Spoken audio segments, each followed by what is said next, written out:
Hi Libra, this is Jav. Welcome pa sa ating channel. At ito ay inyong Daily Gabay Tarot Reading. Kung naka-resonate kayo, comment down. Kung hindi kayo naka-resonate, ibigay niyo po sa iba kasi general reading po ito. This is for you, Libra.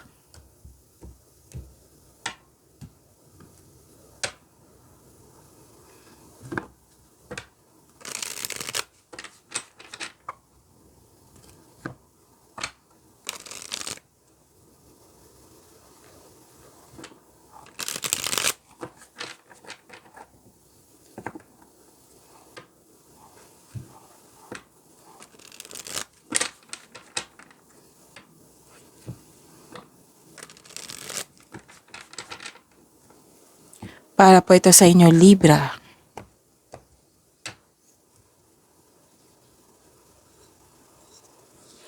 Maraming salamat po sa inyong patuloy na suporta at maraming salamat din po sa mga hindi nag-skip ng ads. Gamitin ang reading na ito bilang gabay lamang sa mga hindi pa nag-subscribe.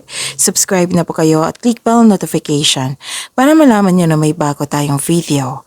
Para sa mga gusto magpa-reading, comment po kayo ng personal reading. Again, comment kayo ng personal reading and check my reply sa comment section.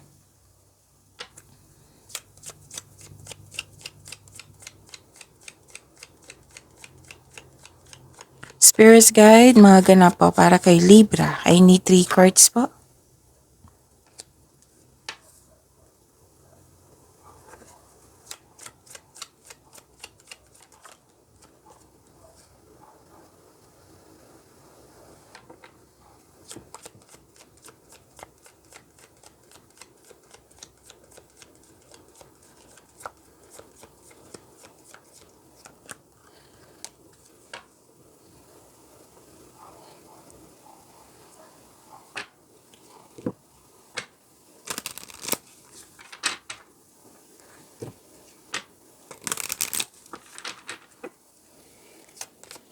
Spirit's Guide, Angels, Archangels, Guardian Angels, message po para kay Libra.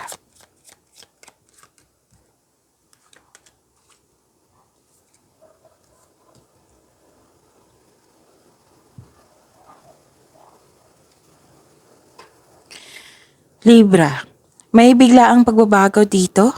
Oo, may biglaang pagbabago at nakita ko rin dito yung isolation. Gusto niyo mapag-isa para makapag-isip, makapagpahinga. At okay, pwedeng lumabas ito kahapon. Yung separation, pwedeng separation of responsibilities, literal na separation, pwedeng umalis, umuwi, pwedeng tumiwalag, pwedeng hindi nag-usap, pwedeng nagkaroon ng space. Pwede din na yung pupunta ka sa malayong lugar para sa future nyo, long distance relationship. May nasikaso kayo sa malaking building or may schedule na. May concern din kayo sa isang tao na mataas ang ego. And yes, may companion ka dito, sinamahan ka ng favorite person mo, Libra. Natuwa ka kasi very loyal siya sa'yo at supportive. Pwede din may bago kayong kaibigan, kasamahan dyan na magaan ang loob mo sa kanya. And pwede din may bago kayong gamit ngayon. Oo, na nagbigay ng pampers sa'yo. At ang ilan sa inyo na hired as katiwala.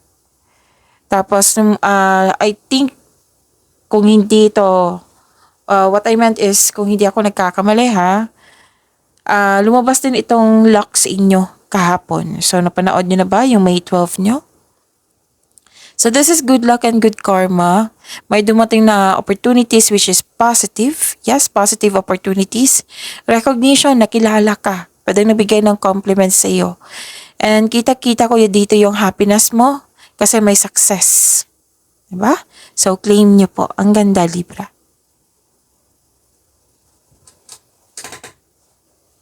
Message for you.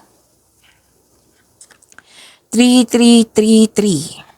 Fulfill your soul mission. You are on a divine mission. Trust your path. It's leading you toward your purpose. So I believe this is the clarification of your card here, yung biglaang pagbabago. So trust your path. It's leading you toward your purpose. 1111. Communication. Effective communication is the key to strong and loving relationships. The angels remind you to express your feelings openly and honestly. So magkakaroon siya ng pag-uusap. So improve your communication. Kailangan po daw, sabi po ng mga anghel, kailangan po daw na maging open ka at maging honest din at the same time para ma-resolve na yan.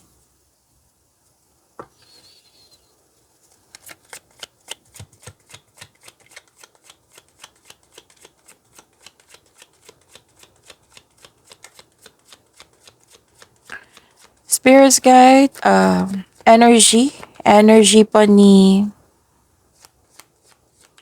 Libra.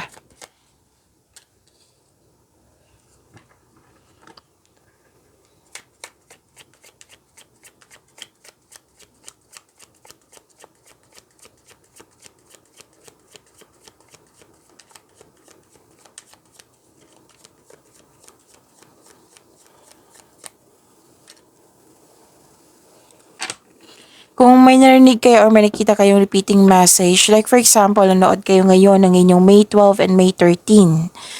Tapos, yun, may napansin kayo na repeating message. Yan po yung pinupush ng cards na kailangan yung bigyan ng atensyon, solusyon at aksyon kung maaari po. So, ano yung energy ni Libra?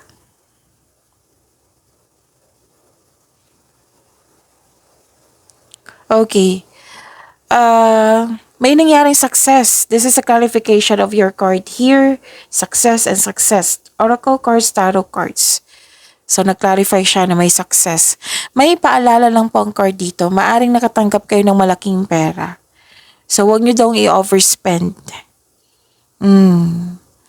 Huwag nyo daw i-overspend ito kasi may nakita ko ditong napagasta.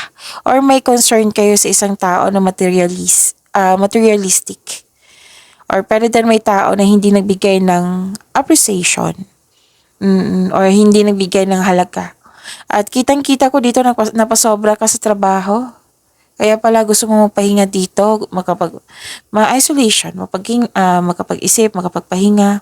Gusto mo mag-relax. Pwedeng ginawa mo na ngayon. So, nag-overwork po daw kayo. So, sabi ng card nyo dito, kasi wala po daw kayong enough time for relaxation, nag-overwork. So, sabi ng card dito, balansehin ang oras. So, pagbalanse ay kailangan. Oo. So, yung sabi ko kahapon, I think Aquarius yun, na lahat ng air signs pagod. Kasi sobrang trabaho. So, kailangan ng pahinga. So, some of you nagpahinga na, some of you hindi pa nagpahinga. It might be pag next day pa yung rest day.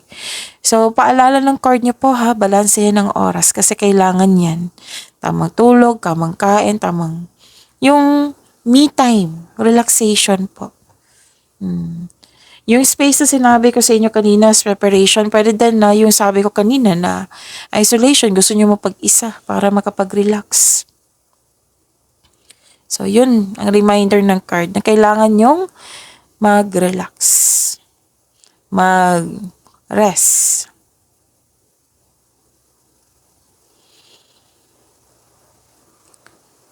And, okay, may nakita ko dito pwedeng relocation, travel sa ibang lugar, lipat work, lipat bahay, or bakasyon. Oo. May nakita kong ganito. Plano. Pero may nakita kong delay. It might be like, for example, yung lakad na dapat 6 a.m. ng umaga, naging 10 a.m. Pwede din ganun. So, may delay dito sa travel, delay sa lokasyon, or delay sa plano. At may naalala kayo sa nakaraan na na nahihirapan kayong mag-move forward. So, sabi ng card dito, you have to move forward. Let this past go na. Mag-focus kayo sa present para may expectation tayong better outcome sa future. So, you need to heal. Kaya nga ang sabi dito, nakikita ko unang cards niya na Unang sinabi ko na, isolation, gusto nyo mapaghinga, magpagaling, makapag-isip. Yun. So, see to it na kung nagpahinga kayo, hindi kayo mag-overthink. Okay? Tapos focus na kayo sa control nyo. Let go mo na yung past. Para ma-let go mo na yan, kunin mo yung learnings. Bakit mo na, di ba, may mga situation na challenge, may challenges na kailangan natin matutunan. O, ano yung natutunan mo sa challenge na yun? Kung nakuha mo na yung wisdom message nun, yung learnings nun, makakahanap ka na ng solusyon yan, makapag-move forward na kayo. Kailangan ng willingness, okay? So, you have to move forward. Pwede din umiwas kayo sa mga toxicity at habaan ng pasensya.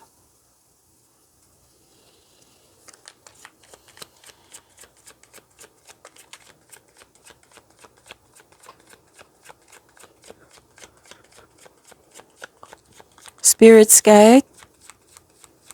Career and money. Career and money po ni Libra.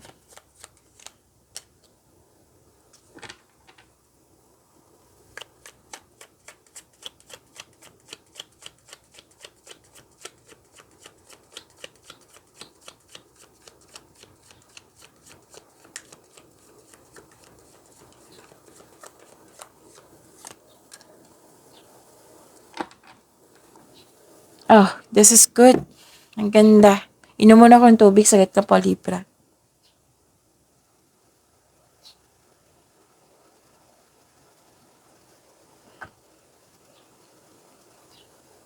Okay. Nakita ko yung pahinga dito ha. Ang ganda. Natuwa ako. Kasi binigyan mo talaga ng time yung yung sarili mo. Okay. Sa career and money niyo po, wow. Swerte mo.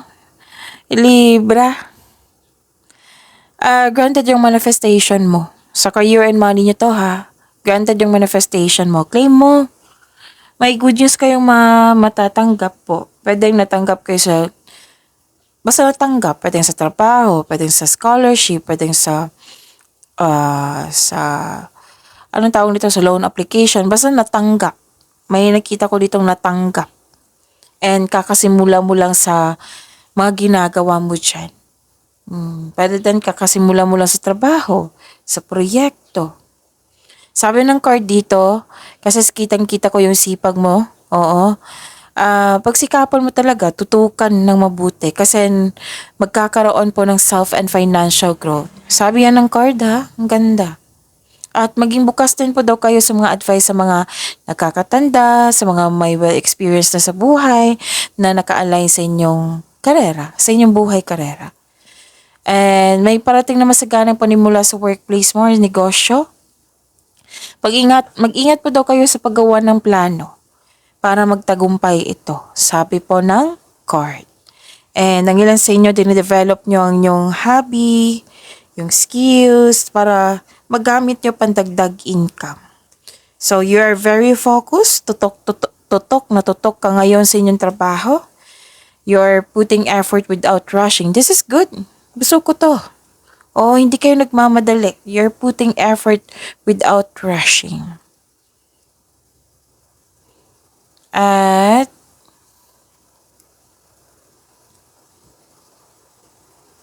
this is pagsiyasa sa sarili. Yung sabi ko kanina sa inyo dito sa Oracle course nyo, sa Energy course nyo, at dito rin sa inyong career and money na gusto mo talaga na makapag-isip.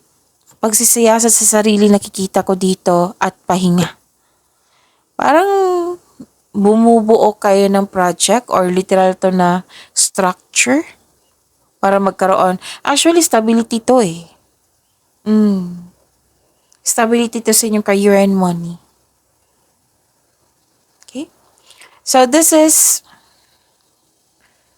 sabi ng card, stress, pagod ka sa trabaho, sa mga ginagawa mo. Gusto mong Gusto mo mag-leave muna or magbakasyon, pwedeng literal na ginawa mo ngayon. So, ang pagpahinga ay nakapagbigay ng increased productivity and a healthier mental state. Yan yung gusto ng course nyo, magpahinga kayo. Kasi pagbalik mo, may-increase yung productivity mo, na makapag-isip ka ng mabuti, kung problema to, makapag-isip ka ng magandang solusyon.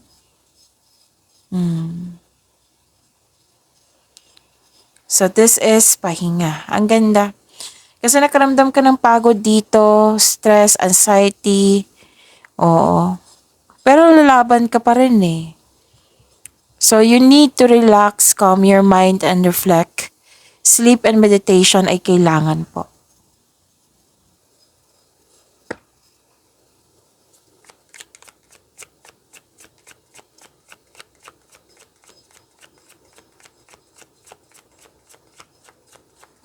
Spirit's Guide, Love Life, Self-Love, Partnership, and Romance ni Libra. May sinasabi sa akin ngayon na Virgo. Baka may iniisip kayong Virgo.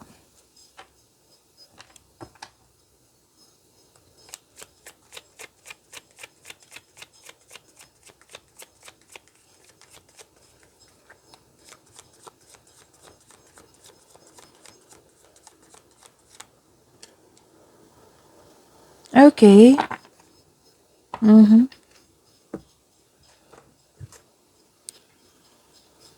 Kung maingay kayo narinig ha, yung konting iingay, maingay po yung kapitbahay namin.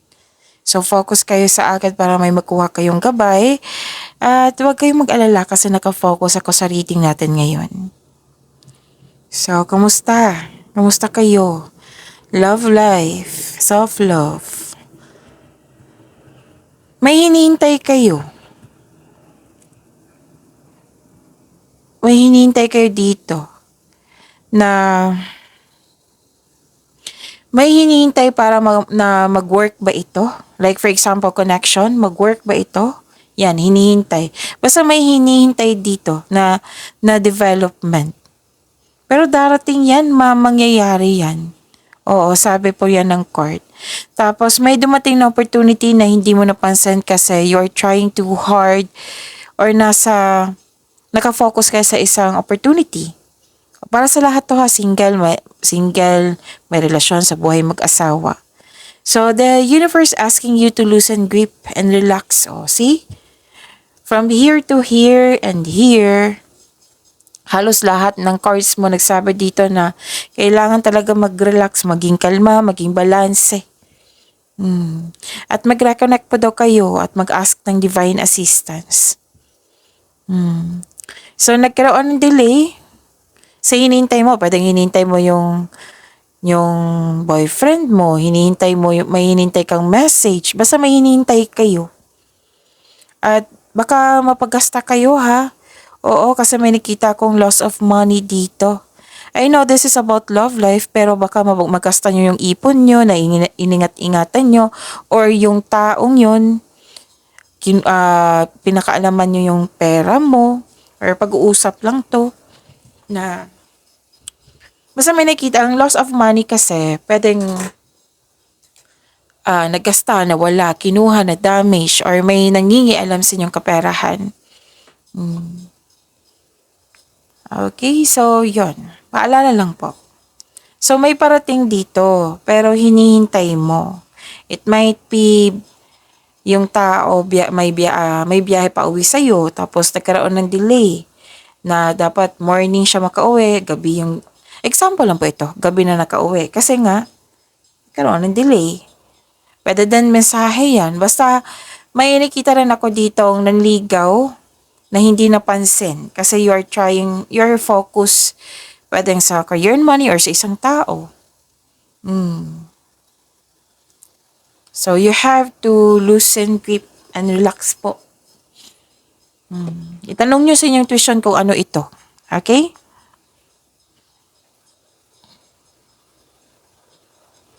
Wala ka sa inyong intuition, itanong nyo sa inyong intuition kung ano itong opportunity na ito na hindi nyo napansin agad. Oo. So, sa mga marelasyon, sa buhay mag-asawa, may sekretong mabubulgar at nagkaroon ng honest conversation. Nag-uusap kayo. So this is the clarification of your card here. Communication is the key. At paalala ng card ha. Nakasulat dito. Basahin nyo. Dito The angels remind you to express your feelings openly and honestly. Para maayos na yan. Gawa kayo ng adjustment kung para magkasundo kayo. Sa mga single, ganun din. Para magkasundo kayo, communication is the key. Pwede sa kaibigan mo yan or sino pang yung mga tao na malapit sa'yo. May sabi din dito yung may malalaman kang sekreto mula sa iyong manliligaw. Or sa isang tao, pwede. Kasi nga, malakas ang inyong intuition. Kailangan nyo lang makinig. Pag-imanin nyo po yung blessings sa binigay sa inyo, Libra. See you tomorrow. Maraming salamat po.